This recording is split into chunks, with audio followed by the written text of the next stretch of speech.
Visionary, Local Chief Executive, the Honorable Municipal Mayor, James Martinawi,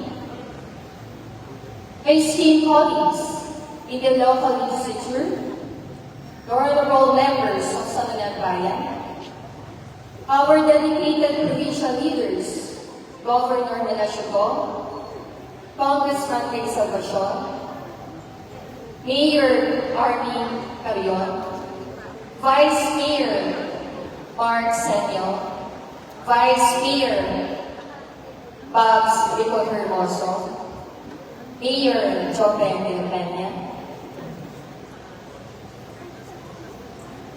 our respective punong barangays and acting punong barangays, together with their barangay officials, our municipal department heads and section chief, our partners from non-government organizations, the business sector, and indigenous communities, and to all our beloved constituents gathered here, isang mapagpalang umaga po sa inyong lahat.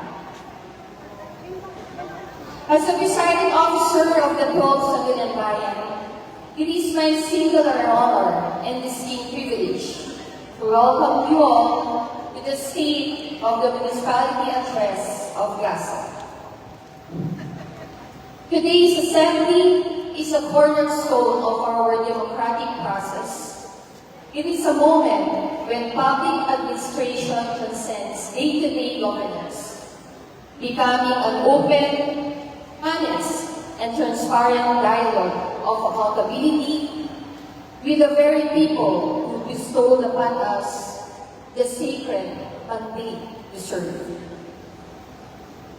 When we step into our respective roles as leaders of this beautiful municipality, we carry with us a unified vision to lead Gaza forward an era of institutional stability, modernization, and economic inclusivity.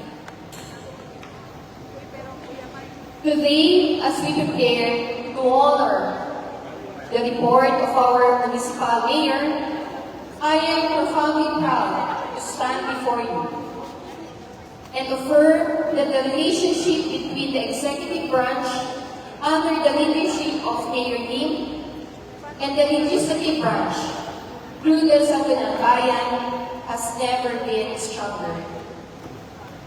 True governance is not a competition for power. Rather, it is a symphony of collaborative effort. Within the halls of Sangguniang Bayan, we have continuously worked to ensure that our legislative agenda remains aligned with the developmental needs of our municipality.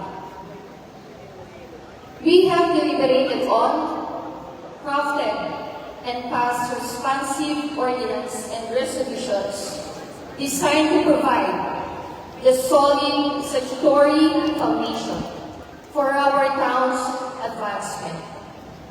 From supporting youth scholarship programs to championing infrastructure modernization. We have proven that when leadership acts with a shared purpose, the ultimate beneficiaries are the people of Gaza. The past year has tested our collective resolve. We have faced economic shift, agricultural challenges, and the pressing demands of modern governance.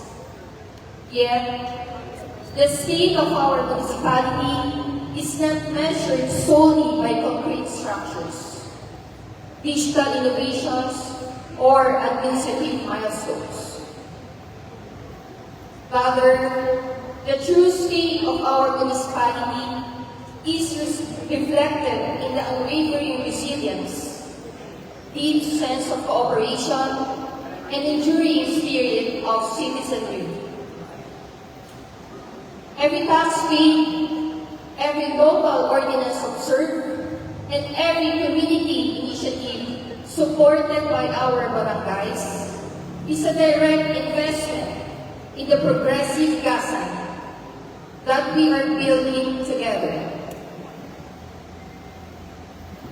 This morning, we are gathered to listen to a roadmap, a master plan that outlines how far we have come, and more importantly, how we intend to sustain our socio-economic momentum in health, social welfare, infrastructure, agriculture, employment, and sustainable tourism.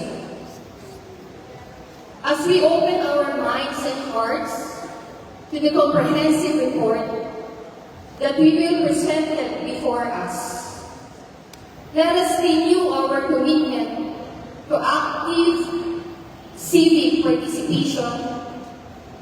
Governance is a shared journey, while leaders may set the direction. It takes an entire community working together to reach our common destination. Muli, magandang umaga po sa ating lahat. Mabuhay ang bayan ng Gaza, mabuhay tayong lahat. Thank you and welcome to the State of Municipality Address of Gaza.